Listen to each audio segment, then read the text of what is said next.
অসময়েও বারান্দা বাগান থেকে সিম পারলাম। হ্যালো এভরিওয়ান, কেমন আছেন সবাই? নতুন একটা ব্লগে সবাইকে ওয়েলকাম।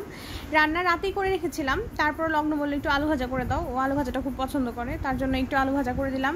কিছুই দেয়নি, শুধু লবণ হলুদ দিয়ে একদম ভাজা ভাজা করে দেওয়া, জাস্ট ওইটাই ও পছন্দ করে। আর ওই যেহেতু খাবে ওর মতো করে দিয়েছিলাম। আর এই যে আবার বাকি শাড়ি, তো ওই যে জামদানি শাড়ি 6টার পর আর রোদে দিতে পারি নাই, আবার 6টা শাড়ি বের করে নিয়েছি। আমার বারান্দায় 6টাই ভালো মতো দেওয়া যায়, মানে এরকমভাবে দিলে 6টা দিলেই ঠিকঠাক হয়। তো আবারও 6টা বের করে নিয়েছিলাম, রোদে দিয়েছি, তারপর দিয়ে বাকি রান্নাবান্না শেষ করে নিব।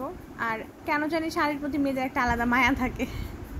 যাই হোক, তারপরে এই যে বিকেলবেলা তো প্রতিদিনই চেষ্টা করি ওদের নিয়ে একটু বসে চুলটা বেঁধে দেওয়ার জন্য। এটা আমার শখ, আমার খুব ভালো লাগে, কিন্তু আমার একটাও পছন্দ করে না চুল বাঁধা, না লগ্ন না শুদ্ধ, কেউই একটু মানে শান্ত হয়ে বসে না যে ভালো করে একটু চুলটা বেঁধে দিব।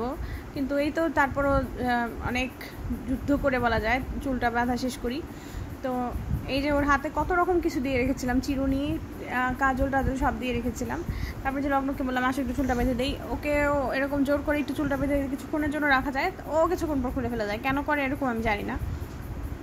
তারপরে চুল বেঁধে বললাম যে আমরা সেম চুল বাঁধিয়ে আসো, তো আমিও চুলটা বেঁধে নিয়েছিলাম আগে, আমি মাঝে মাঝে এরকম চুল বাঁধি। তারপর বললাম যে চলো আমরা একটু সুন্দর করে ছবি তুলি, ভিডিও করি। কিসের কি কিছুই করতে দেয় নাই, ছোটোটা খুব ঝামেলা করতেছিল, না ছবি তুলতে পারলাম না একটু ভিডিও করতে পারলাম। সামনেই তো আসলো না ছোটোটা, বরং মোবাইল টোবাইল নিয়ে গেল, ডাকছিলাম আমি, তারপর আসে নাই। তারপর দেখি হুট করে আকাশটা মেঘ করলো, তো ভাবলাম তাড়াতাড়ি আগে আমার শাড়ি উঠাই নিই, কারণ বেশি ভালো করতে যাই পরে খারাপ না হয়। তো শাড়িগুলো উঠাচ্ছিলাম, উঠাতে মনে পড়লো সিমগুলি, আমার গাছে 4টা সিম হয়েছে। তো এই সিম আমি আবার মায়া করে করে এখনও পারি নাই, তো বিচি হয়ে যাচ্ছে। লগ্নকে বললাম যে আজকে ক্যামেরাটা একটু ধরো, আমি সিমটাও পেরে ফেলি তাহলে। তারপরে এই যে সিমগুলি পেরে নিয়েছিলাম।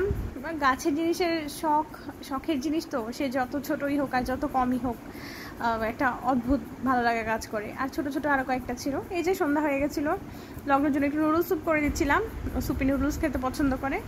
আর আমি চা করে নিয়েছি, চা একবারে খেতে পারি নাই, সেটা আবার ঠান্ডা হয়ে গেছে, গরম করতে হয়েছে, মানে খাওয়া শুরুই করতে পারি নাই। তারপরে এই যে বসেছিলাম একটু আয়েস করে চা খাবো, কিসের আর আয়েস করে চা খাওয়া, কোনো মতো খাওয়া।